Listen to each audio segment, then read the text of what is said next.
This is a live show, so we're going to get calls like that.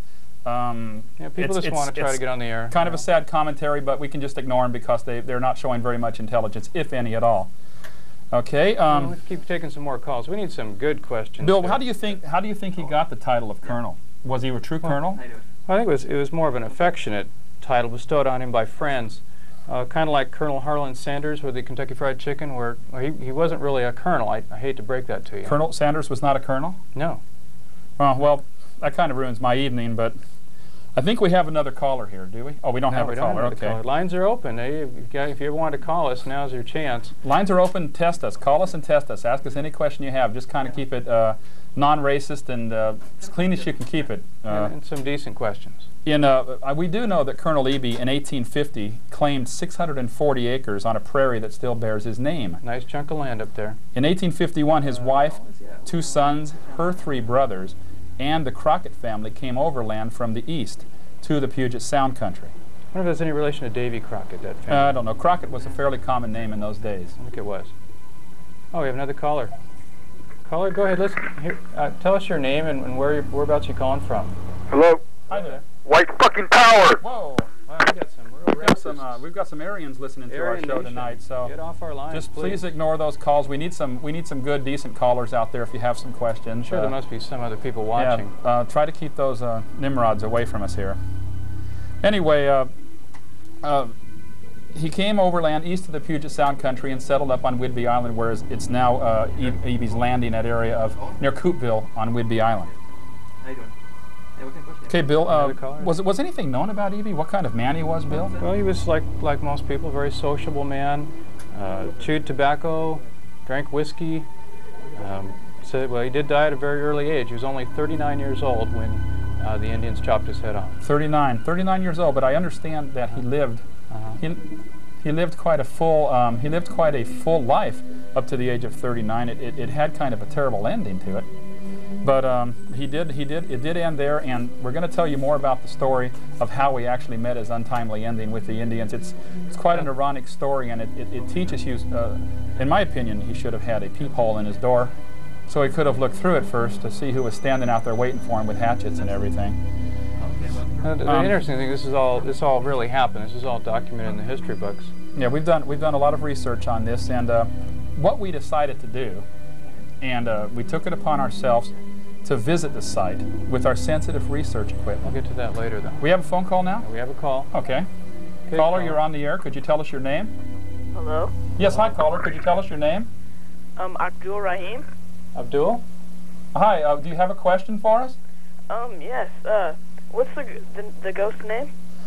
We believe that the entity that is haunting the house right now is the ghost of Colonel Isaac Neff Ebey, who died in the house in 1857. And he was an actual colonel in the... Well, he wasn't an actual colonel. He was actually a captain in the Indian War. And he's a volunteer army. Colonel was a kind of a name that was just bestowed upon him by some friends, kind of like a nickname. Probably a nickname. Okay. Any more questions? How'd you like that story? That was a really good story. Yeah, that was actually 2 people that spent the night in the house. Yeah, how do you guys get your stories?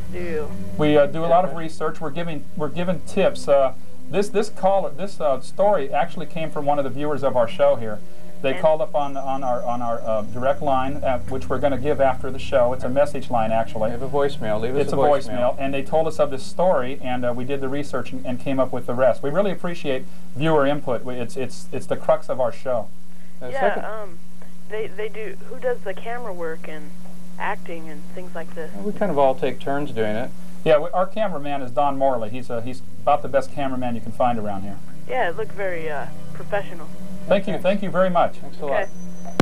Now, the second half of our show will deal with the research that we did when we went up to the island and actually spent several nights up on the island right outside the house, and we're going to get to that, so stay tuned. We want to take a few more calls, though, before we get to the second part of our show. So. What I can say here real quick, Bill, is that when we did go up to the house for the 2 weeks, we need to let our audience know that we went up there with very sensitive equipment, including cameras, motion detectors, and everything you can think of. We have state-of-the-art, that's for sure. We stayed there for 2 days and approximately 2 nights. One of the nights was one of the strangest nights that we've ever experienced in our life. Oh, and we're going to show you some stuff coming up in a few minutes on that. So I believe we have a caller. Do we want to put a caller on the line now? No, we don't. I'd like to take one more call before we get to the second part of our show. Yeah.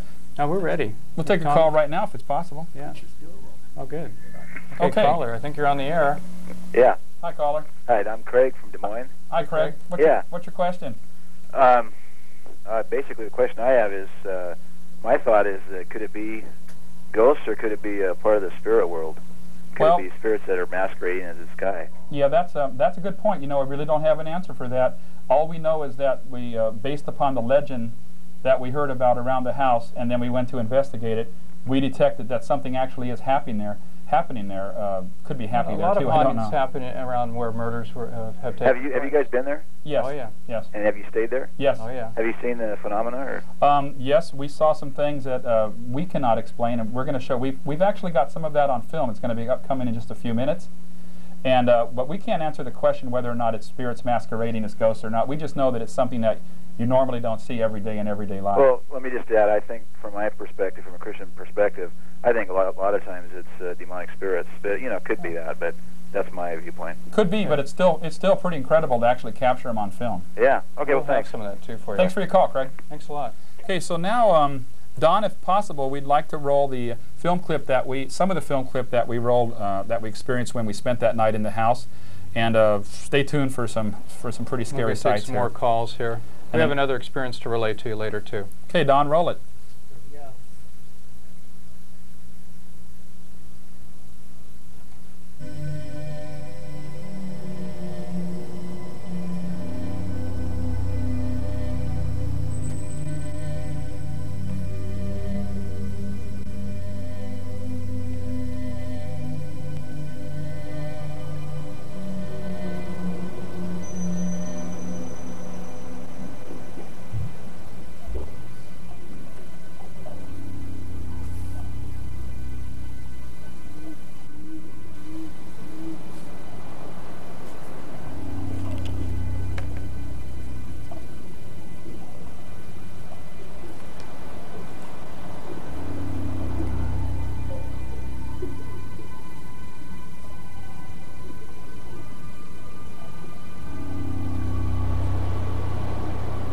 Okay.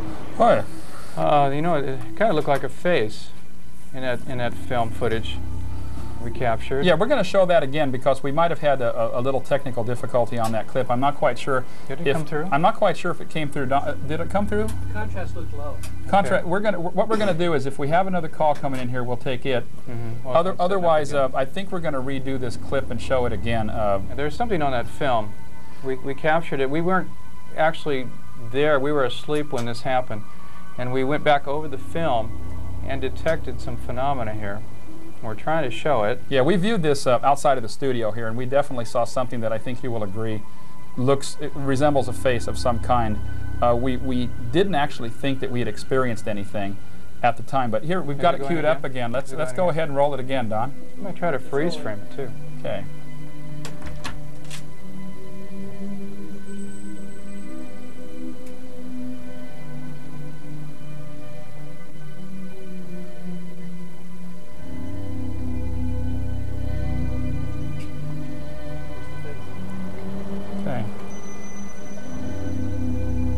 Okay, I think we saw it a little better that time. We weren't actually aware that at the time we had actually caught anything on the film. We left rather disappointed, except for the fact that while we were there and we were camping at the house, we heard